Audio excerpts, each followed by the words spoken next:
नत्वा जिनेन्द्रं गतसर्वदोषं सर्वज्ञदेवं हितदर्शकं च श्रीजैनसिद्धान्तप्रवेशिकेयं विरचते सवल्पधियां हिताय। हम जैन सिद्धांत प्रवेशिका का अध्ययन कर रहे हैं।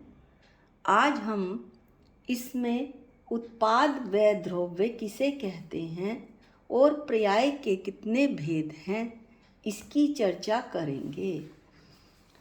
पहला प्रश्न है, उत्पाद किसे कहते हैं?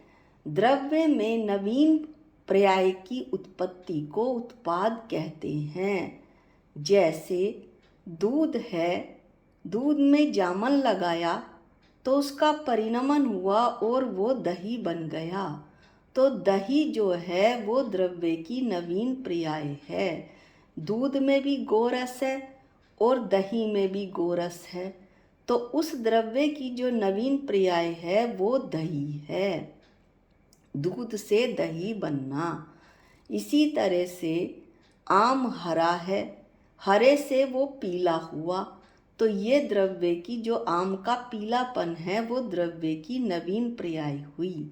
यदि जीव पर घटाएं तो पहले जीव में मिथ्यात्व था, अब जीव जो है पहले मिथ्या दृष्टि था, अब सम्यक दृष्टि हुआ, तो जो सम्यक दृष्टि है वो उस जीव द्रव्य की नवीन पर्याय है। पहले मनुष्य पर्याय में था, अगले भव में देव पर्याय में हुआ उसके बाद, तो ये जो देव पर्याय है वो उत्पाद है, वो द्रव्य की नवीन पर्याय है। अब अगला प्रश्न है, वह किसे कहते हैं?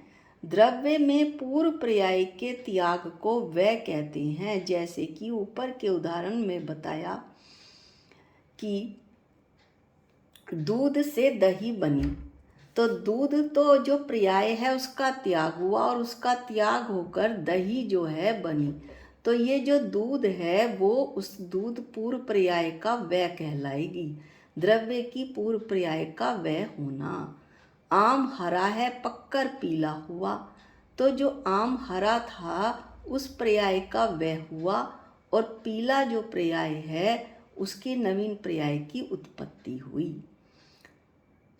जीव जो मिथ्या दृष्टि था सम्यक दृष्टि हुआ, जो मिथ्या दृष्टि है उस पर्याय का त्याग हुआ पूर्व पर्याय का, इस तरह से ये वह कहलाएगा।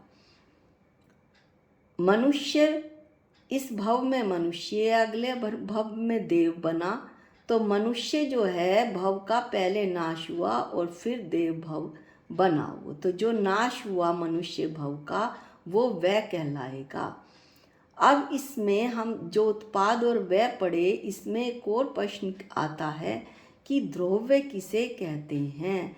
कि प्रत्यभिज्ञान के कारणभूत द्रव्य की किसी अवस्था की नित्यता को द्रव्य कहते हैं। तो इसमें कुछ शब्द जो हैं नए आए हैं, पहले हम उनको देख लें तब द्रव्य की परिभाषा देखेंगे। प्रत्यभिज्ञान किसे कहते हैं? कोई वस्तु पहले देखी हुई है, फिर दूसरी बार देखी तो मैंने पहचान लिया कि अरे ये तो वही वस्तु है। इस तरह से स्मृति और प्रत्यक्ष के जोड़ रूप ज्ञान को प्रत्यभिज्ञान कहते हैं।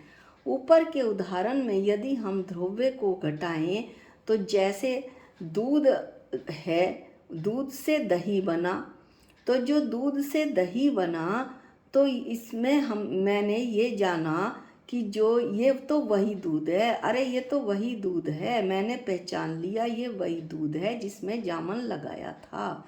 इस तरह प्रत्यभिज्ञान हुआ और द्रव्य की किसी अवस्था की नित्यता को, यानी वो द्रव्य की अवस्था उत्पाद व द्रव्य, उत्पाद और व्यय में और द्रव्य इसमें स्थिर रहती है द्रव्य की वो अवस्था।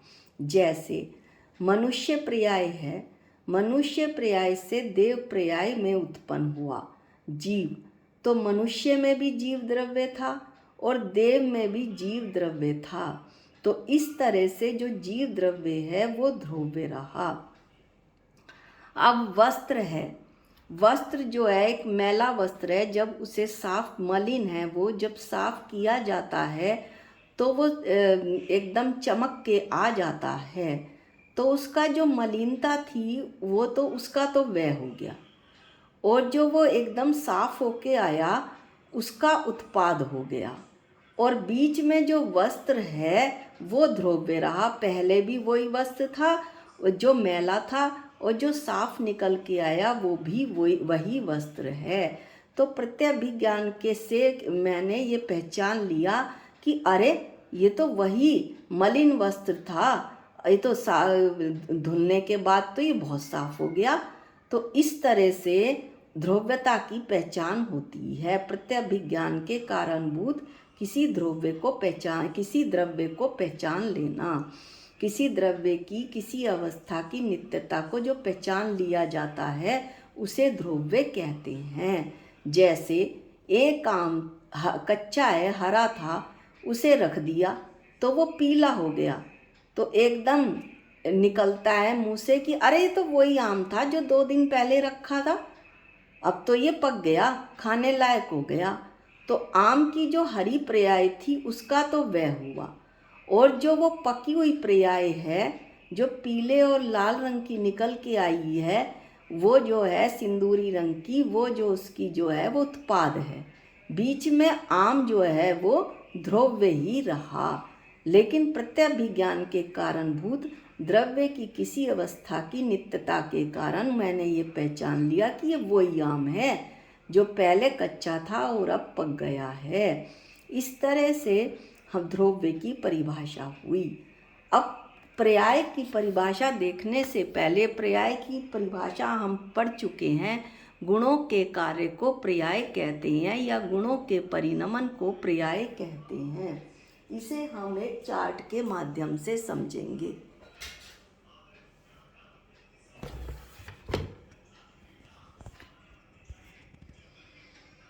पर्याय के 2 भेद हुए, व्यंजन पर्याय और अर्थ पर्याय। व्यंजन पर्याय के 2 भेद हुए, स्वभाव व्यंजन पर्याय और विभाव व्यंजन पर्याय। स्वभाव व्यंजन पर्याय जीव की सिद्ध पर्याय और विभाव व्यंजन पर्याय मनुष्य, त्रियंच, देव और नार की।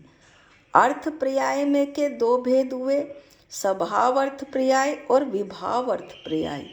स्वभाव अर्थ पर्याय जीव की केवल ज्ञान पर्याय और विभाव अर्थ पर्याय जीव के राग देश आदि। आज हम इसी चार्ट को समझेंगे और इसके बारे में ज़्यादा जो एक्सप्लेन किया जाएगा, वर्णन, वो अगले वीडियो में किया जाएगा। आज के लिए इतना ही।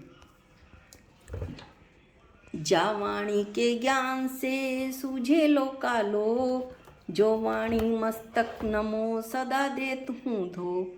हे जिन वाणी भारती तो हे जपूं दिन रैन, जो तेरी शरणागते वो पावे सुख चैन। सबको जय जिनेंद्र।